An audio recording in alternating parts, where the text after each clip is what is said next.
Okay, I showed you on the last video on how you could make a collage out of your work to extend your project, but sometimes, you know, all those materials might not be available to you, but you do want to produce some stuff at home.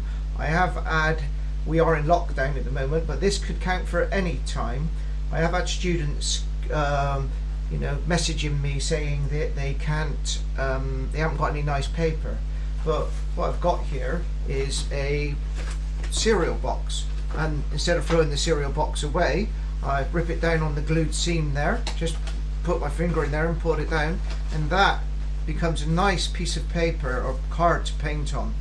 That doesn't wrinkle when you put acrylics on it or you make it wet, so it's really good. And then in your book you could write how you were in lockdown and how you ripped down a back of a cereal box, and when you mount that up you could even show it on there. In fact, this cereal box here is some cornflakes. It's got a lovely wood grain, and that wood grain you could actually incorporate that into your picture. So if you were at a tabletop or whatever, you could cut that out as part of a collage.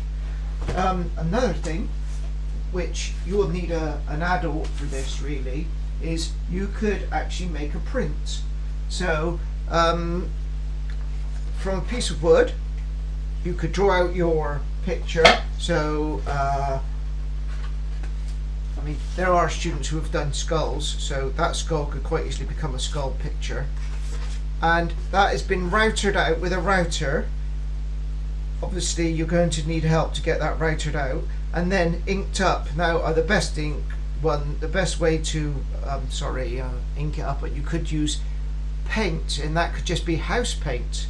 So you've got any old house paint in the house, you then roller that with house paint. You can actually put acrylics on there, but you might need to atomize it to keep it wet. Those soft rollers aren't so good, but the gloss rollers are nice. But any roller you could actually paint it as well. So you paint on your actual paint on there that you want, then you put a piece of paper on there, and then with a wooden spoon you just go on and you rub with the wooden spoon, and then from that you will get an impression, and then that will be your picture. And you could then, obviously this project is not based on a skull, but you could do your image on there. That could quite easily go in your book. That one's a little bit too big really to fit in, but that is just routed on into a piece of wood, and then you can make a print from it.